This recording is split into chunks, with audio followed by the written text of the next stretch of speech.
بینائی دونوں کو ضائع کر دیتا۔ بے شک اللہ تعالیٰ ہر چیز پر قادر ہے۔ اے لوگو، تم اپنے رب کی عبادت کرو جس نے تم کو اور تم سے پہلے والوں کو پیدا کیا تاکہ تم متقی بن جاؤ، جس نے تمہارے لیے زمین کو فرش اور آسمان کو چھت بنایا اور آسمان سے پانی برسایا، پھر اس پانی کے ذریعے سے تمہاری غذا پھل پیدا کیا، سو تم اللہ کے ہمسار نہ بناؤ، اور تم جانتے بوجھتے بھی ایسا کرتے ہو۔ اور اگر تم اس کتاب میں شک کرتے ہو جو ہم نے اپنے بندے پر اتاری ہے، تو تم ایسی ہی صورت بنا لاؤ اور اپنے حمایتیوں کو بلاؤ جو اللہ کے سوا ہو، اگر تم سچے ہو۔ پھر اگر تم نہ کر سکو اور ہرگز نہ کر سکو گے تو اس آگ سے ڈرو جس کا ایندھن آدمی اور پتھر ہے، وہ کافروں کے لیے تیار ہے، اور ان کو خوشخبری سنا دو جو ایمان لائے اور اچھے کام کیے کہ ان کے لیے جنت ہے جس کے نیچے نہریں بہہ رہی ہیں۔ جب پھل کھانے کے لیے دیے جائیں گے تو وہ بول اٹھیں گے، یہ تو وہی ہے جو اس سے پہلے ہم کو مل چکا ہے، اور واقعی ان کو وہی دیا جائے گا جو اس سے ملتا جلتا ہوگا، اور ان کے لیے اس میں بیویاں ہوں گی جو پاکیزہ ہوں گی، اور وہ ہمیشہ جنت میں رہیں گے۔ ماشاءاللہ۔ اللہ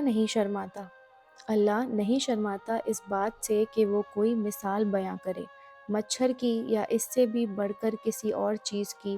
سو جو ایمان لا چکے ہیں وہ تو یوں ہی یقین کریں گے کہ وہ مثال یقیناً حق ہے، اور جو لوگ کافر ہیں یہی کہتے رہیں گے کہ اللہ کا اس مثال سے مطلب کیا تھا، اس سے وہ بہت سوں کو گمراہ کرتا ہے اور بہت سوں کو راہ دکھاتا ہے، اور اس سے تو وہ بدکاروں ہی کو گمراہ کرتا ہے جو اللہ سے اپنے وعدے کو اس کے استحکام کے بعد توڑ دیتے ہیں، اور جس چیز کو اللہ نے حکم دیا تھا کہ جوڑے رکھنا، اس کو تو وہ کاٹ دیتے ہیں اور زمین میں فساد کرتے ہیں، یہی لوگ نقصان میں رہیں گے۔ تم کس طرح اللہ سے کفر کرتے ہو، حالانکہ تم بے جان تھے، سو اللہ نے تم کو جاندار بنا دیا، پھر وہی تم کو موت دے گا، پھر وہی تم کو زندہ کرے گا، پھر تم سب اس کی طرف لوٹتے جاؤ گے۔ وہی تو ہے جس نے تمہارے لیے وہ سب کچھ جو بھی زمین میں ہے پیدا کیا، پھر اس نے آسمان کی طرف توجہ کی تو 7 آسمان بنا دیے، اور وہ ہر چیز کو خوب جانتا ہے۔ اور جب تمہارے رب نے فرشتوں سے کہا میں زمین میں اپنا نائب بناؤں گا، انہوں نے کہا کیا تو اس کو اپنا خلیفہ بنائے گا جو زمین میں فساد کرے گا اور خون خرابہ کرے گا، اور ہم تیری پاکی بیان کرتے ہیں تیری حمد کے ساتھ، اور آپ کو بے عیب جانتے ہیں۔ اللہ تعالیٰ نے فرمایا یقیناً میں جانتا ہوں جو تم نہیں جانتے، اور اللہ نے آدم کو کل چیزوں کے نام سکھا دیے، پھر ان کو فرشتوں کے سامنے پیش کیا،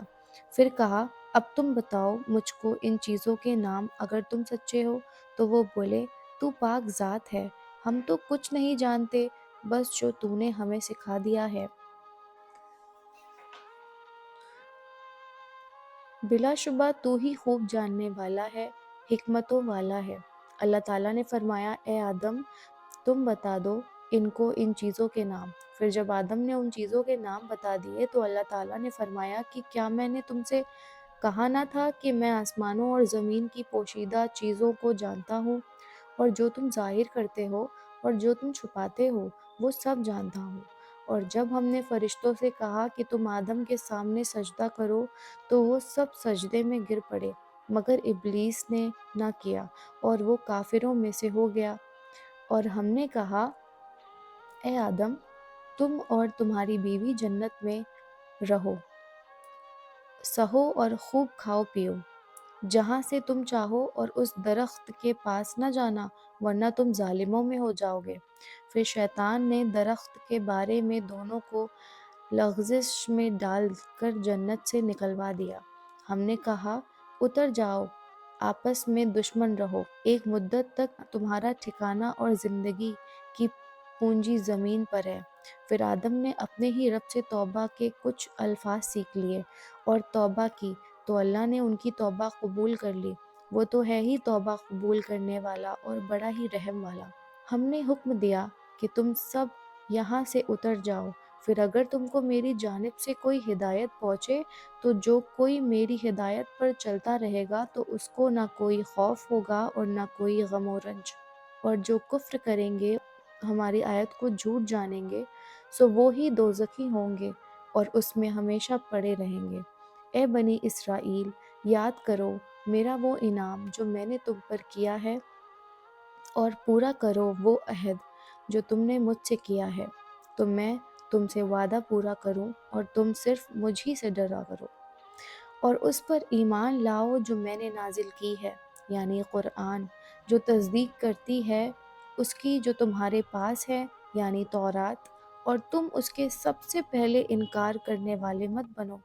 اور میری آیت کو تھوڑی قیمت پر مت فروخت کرو، اور صرف مجھ ہی سے ڈرا کرو، اور حق تو ناحق یعنی باطل کے ساتھ خلط ملت مت کرو، اور ناحق کو چھپاؤ جبکہ تم اس کو جانتے ہو، اور نماز کو قائم رکھتے رہو اور زکوٰۃ دیتے رہا کرو، نماز میں جھکنے والوں کے ساتھ جھکتے رہا کرو۔ کیا تم دوسروں کو تو نیکی کا حکم کرتے ہو اور اپنے آپ کو بھول جاتے ہو، جبکہ تم کتاب الہی پڑھتے رہتے ہو؟ کیا تم اپنی عقل سے سوچتے نہیں اور صبر اور نماز کے ذریعے مدد طلب کرتے رہا کرو؟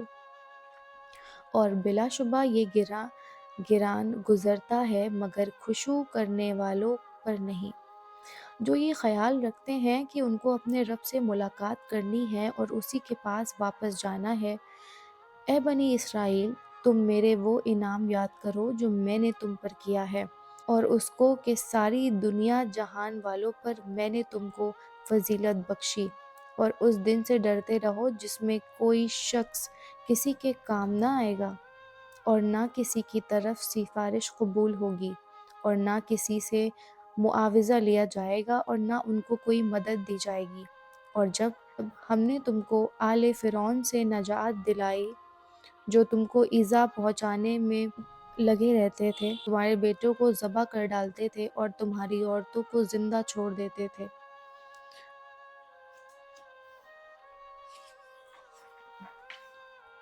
اور اس میں تمہارے لیے بڑا امتحان تھا تمہارے رب کی طرف سے۔ اور جب ہم نے دریائے شور کو تمہارے سبب پھاڑ دیا، پھر ہم نے تم کو ڈوبنے سے بچا لیا اور فرعون کے لوگوں کو فرعون کے ساتھ غرق کر دیا، اور تم اس وقت دیکھ رہے تھے۔ اور جب ہم نے موسیٰ سے 40 رات کا وعدہ کیا، پھر تم نے بچھڑے کو معبود بنا دیا۔ جب موسیٰ چلے گئے تو تم یہ ظلم کرنے لگے، پھر بھی ہم نے تم سے درگزر کر دیا اتنی بڑی بات کے بعد اس امید پر احسان مانو گے۔ اور جب ہم نے موسیٰ کو کتاب توریت عطا کی جو فیصلہ کن چیز ہے، اس امید پر کہ تم سیدھے سیدھے چلو گے، اور جب موسیٰ نے اپنی قوم سے کہا کہ تم نے اپنے اوپر بڑا ظلم کیا ہے کہ تم نے بچھڑے کو معبود بنایا، تو تم اپنے خالق کے سامنے توبہ کرو اور اپنے آپ کو قتل کرو، تمہارے خالق کے نزدیک تمہارے لیے یہی بہتر ہے، پھر وہ متوجہ ہوا تم پر، بلا شبہ وہ توبہ قبول کرنے والا نہایت مہربان ہے۔ اور جب کہا تم نے اے موسیٰ، ہم تمہارے کہنے سے ایمان لائیں گے ہی نہیں جب تک ہم خود اللہ کو علانیہ طور پر نہ دیکھ لیں، پاس اس گستاخی پر ایک بجلی کی کڑک نے تم کو آ پکڑا اور تم دیکھتے ہی رہے، پھر ہم نے تمہارے مر جانے کے بعد تم کو زندہ کر اٹھایا تاکہ شاید تم احسان مانو، اور ہم نے تم پر بادلوں کا سایہ کر دیا اور غیب سے تم پر ترنجبین اور بہترین پہنچائے۔ کھاؤ تم نفیس نفیس چیزیں جو ہم نے دی ہیں، انہوں نے ہمارا کوئی نقصان نہیں کیا بلکہ اپنا ہی نقصان کیا۔ اور جب ہم نے کہا اس بستی میں داخل ہو جاؤ، پھر کھاؤ جہاں سے جی چاہے اور کوئی تکلف نہ کرو، دروازے میں سجدہ کرتے داخل ہو جاؤ، زبان سے کہتے جاؤ توبہ ہے توبہ ہے، ہم بخشیں گے تمہارے قصور اور خطائیں، اور عنقریب ہم نیکی کرنے والوں کو اور زیادہ دیں گے۔ سو ان ظالموں نے ایک اور کلمہ بدل ڈالا جو خلاف تھا اس کلمے کے جس کے کہنے کی ان سے فرمائش کی گئی تھی۔ اس پر ہم نے ان ظالموں پر ایک اور آفت سماوی نازل کی اس وجہ سے کہ وہ نافرمانی کیا کرتے تھے۔ Stay tuned for the next part. اللہ حافظ.